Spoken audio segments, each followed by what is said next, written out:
Yu-Gi-Oh! In 2023 is actually proving to be crazy. Yes, I understand we're in a Tier 0 format. Tier Limits is the best deck. But over the last weekend, there have been some exciting rogue decks that are looking to make their statement inside of the game, and we're going to be talking about it. In today's video, I'm going to be ranking what I think is the most powerful Yu-Gi-Oh! Decks right now, all the way down to the decks that are coping and seething. Do not play these Yu-Gi-Oh! Decks. I don't care if it's a white van parked outside with candy, ice cream, PlayStation 5, collector's rare, labyrinth, Yu-Gi-Oh! Cards, and ultimate rare miscellaneous Saris. What? I need collector's rare labyrinth cards. Of course, I'm going to factor in topping regional decks over the course of the weekend for what we know. Thanks to Sebto on Twitter, you were awesome. I'm also going to put my personal experience inside of this format through testing, as well as what do I think of these decks. So of course, if you disagree, let me know down below in the comment section. Without further ado, it's Tier List Tuesday. So let's jump on in and show you what are the best rogue decks. Okay guys, so this time around I have 5 different categories and I'm going to be ranking decks on ease of competitiveness. I think that if your deck is placed in any of the 4 of the 5 categories with the right player, you can have success. It's just at the very top, these decks are proven to be really good rogue decks. From there, these are really good rogue decks waiting to be proven. Decks that need more experimenting may need a change in their strategy or just a few tweaks. Not looking good right now means that you are at a disadvantage inside of this format, and then cope and seeth. Now that is the category I have no hope for. Starting off, we have Black Wings, a deck that was actually doing really well into last format. It hasn't had any tops as of late that we know of according to Sebto's list, so I'm going to go ahead and put it in the really good. What I love about Blackwing is that it doesn't care about its Blackwing monsters getting banished. It has resources to be able to pull those cards back, and it can make some of the most dangerous 2-card boards in the Yu-Gi-Oh! Card game. Blackwings is really a good deck, and Konami has did a service to make them very competitive even in 2022. Despia is crazy because not too long ago, this was a top tier meta deck. Fortunately enough, Despia has rebounded from a deck that nobody paid attention to a deck that is very valid. With 2 tops over the weekend, the Bestial monsters give the Despia deck what it needs: the ability to disrupt some of the best decks in Yu-Gi-Oh!, but also takes full advantage of those Bestial cards. Also, branded cards are a lot better than what people are giving it credit, as this deck is morphing into just summoning Mirror Jade to some other cool, crazy combos that the meta can't handle. Crystal Beast, for some reason, doesn't have any tops over the weekend, but if I were to say that a deck isn't valid because it didn't top over the weekend, I don't think that that's a good assessment, mainly because there weren't events that happened all across the world, but also we know for a fact that Crystal Beast is a really good rogue deck. Outlich, unfortunately, will be our very first cope and seethe deck. It's crazy how the mighty have fallen, as Outlich was once revered as one of the most powerful decks in Yu-Gi-Oh!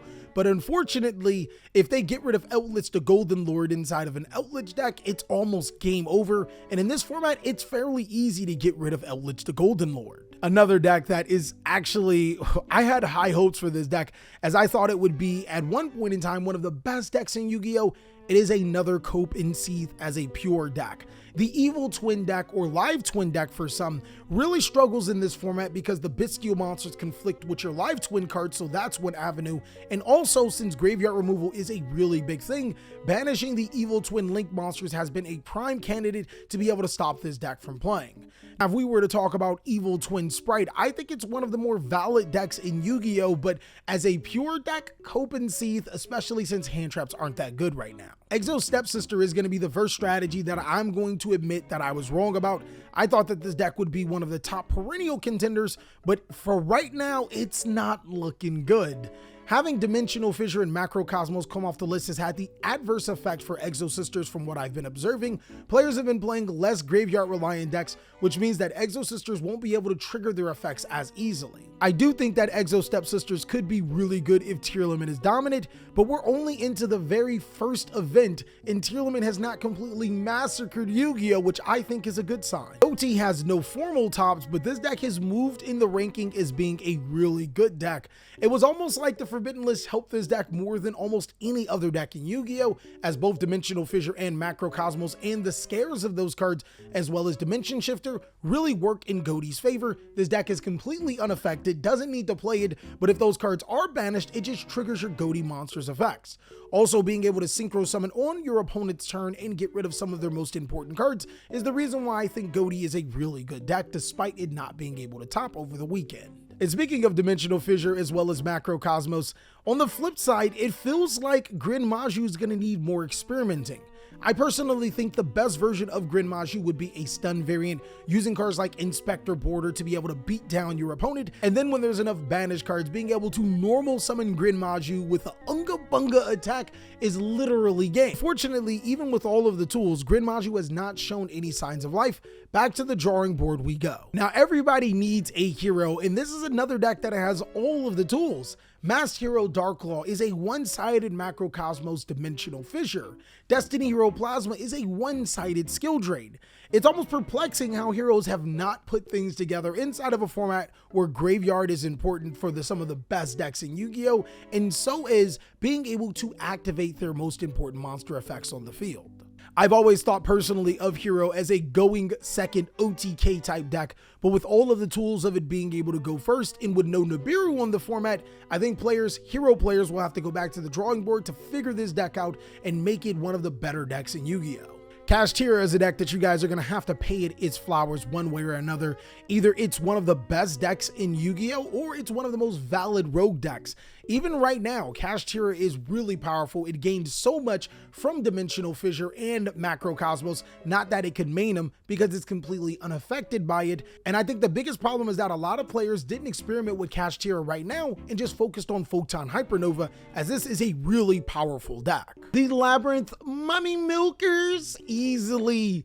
Oh man, this just might be really, it might be my copium setting in, but I'm going to put it in the really good. Of course, if you guys disagree with any of my takes or anything that I have to say about these particular decks, let me know down below in the comment section. But I personally think that Labyrinth is one of the better decks in Yu-Gi-Oh! Not only does this deck do fairly well in the OCG, this is hands down the best trap Yu-Gi-Oh! Deck, as it can search some of the most powerful trap cards like Different Dimension Ground to be able to banish all cards for an entire turn, or Metaverse to quickly get into your cards like Zombie World or Necro Valley. Labyrinth was doing pretty decent into last format, and I expect Mommy Milkers to carry that momentum. I mean, come on guys, it got to, right?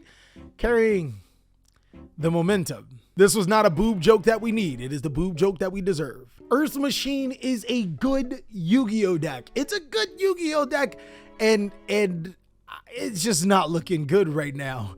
The biggest problem with Earth Machine, in my opinion, is that the boards that you make could be so much better if we actually had, I don't know, legitimate Earth Machine support. I think even diehard Earth Machine players can look at the deck and say that it's not in its best spot, though players could potentially play these not looking good decks and still have success with it. Literally, just don't play the Cope and Seath, you'll be okay. Modolche ironically caught a stray on the last Forbidden list, losing Herald of Orgelight to 1. That was actually really good for the Modolche strategy. I think Modolche players should go back into the drawing board, as Dimension Shifter is still one of the better cards that this deck can take advantage of, and it's still a deck that is Earth reliant, so the Bystials aren't necessarily good against this deck, as well as being able to shuffle cards back into the deck from both players' graveyards and provide protection through Modolche Promenade. Modolche is in a really interesting spot right now, but I have to say not as interesting as Marine Cess and Mathmech. These two decks were perennial contenders in Power of the Elements,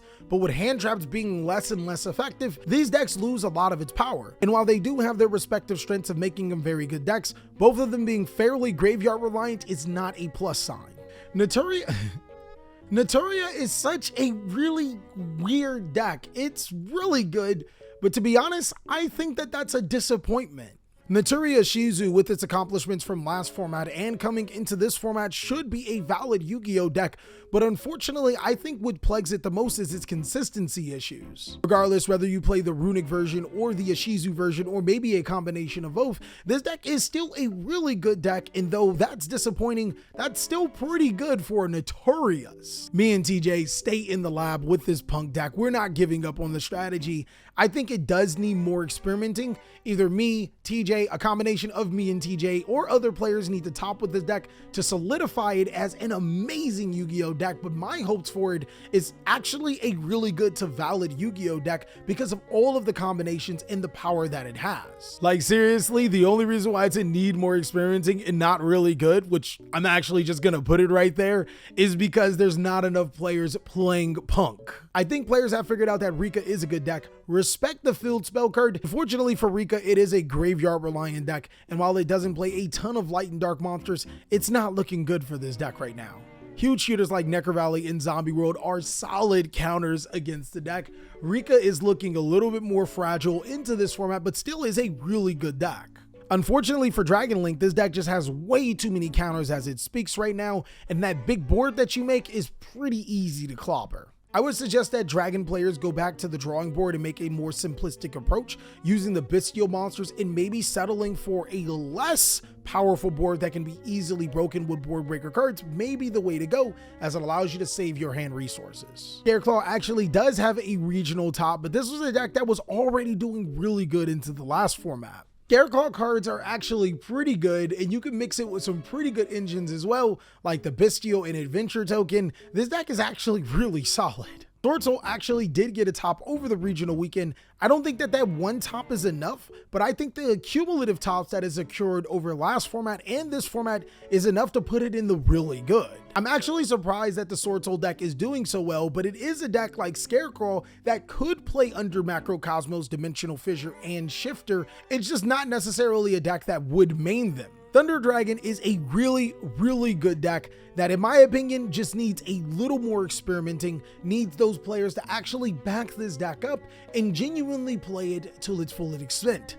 Now, of course, we would love to have Thunder Dragon Colossus off the list. That would definitely change it from needs more experimenting to possibly at the lowest valid. But for right now, I think that this is a really good going second combo board breaker deck that can play cards like Dimension Shifter and also summon monsters like Archnemesis Escados to lock your opponent out of playing some of their most important cards. Tri-Brigade as a pure deck is literal cope in Seethe. It's not a good deck anymore. As a Lyralisque or a Sprite build, I think it would be really good. But as a Lyralisque or a Sprite build, I'd actually put it in the really good category. Now, I'm going to keep it in Cope and Seethe for the same reason that the Live Twin strategy is a Cope and Seethe, because we're rating it as a pure deck. My Dino brethren, I am not saying that we're a bad deck. Keep in mind, as long as your deck isn't in Cope and Seethe, I think there's a chance, but it's not looking good. Nothing is going right for Dino between Zombie World and Necro Valley, between Dimensional Fissure and Macrocosmos.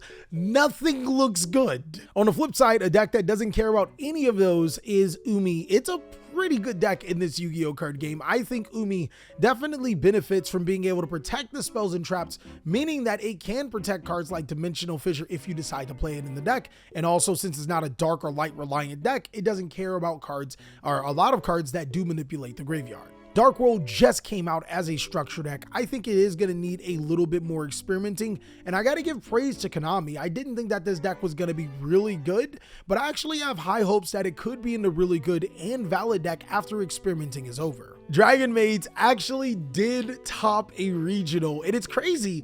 Looking at that particular Dragon Maid deck, I'm going to put it in needs more experimenting.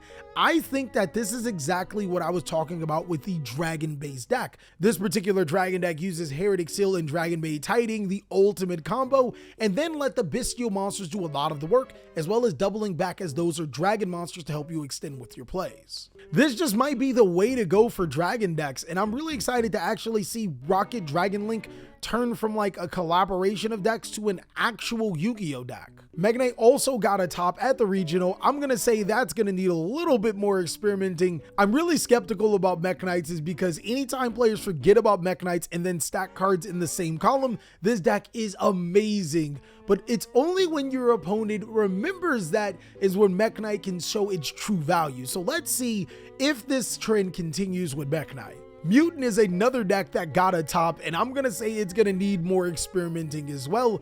I feel that Mutant is kind of like Mech Knight, and with Mutant, it's a little bit even more crazy because I'm not confident on players knowing what Mutant cards do. As we all know, Yu-Gi-Oh players can't read. This deck does feel really good with Dimensional Fissure and Dimension Shifter riding around, so it probably could be in the really good or even valid soon. I don't know why we've ever doubted Sky Strikers. They just shifted back to a going second approach. This deck did top a regional. I think that it's pretty good, if not valid. The reason why I say that this deck is really good as opposed to needs more experimenting is because we've seen it tried and true as Sky Striker being a fairly good going second deck, and with the new Sky Striker linkage, this is a good OTK deck now too. And lastly is Draco Slayer. This deck is it's valid with 2 tops over the course of the weekend that we know of. Draco Slayer can search Zombie World and Necro Valley, which is really good into the format, but also is an insane combo deck that can make boards that are really hard to break. And that is all that I have for my Rogue tier list. I really hope you guys enjoyed this tier list. Of course, if you disagree with my choices, I really want to see what you have to say. And if there's a deck that you think that I missed out on, let me know and I'll try to include it in the next tier list. As always, if you want to see more amazing content, go ahead and check out these videos, as I'll catch you on the next one.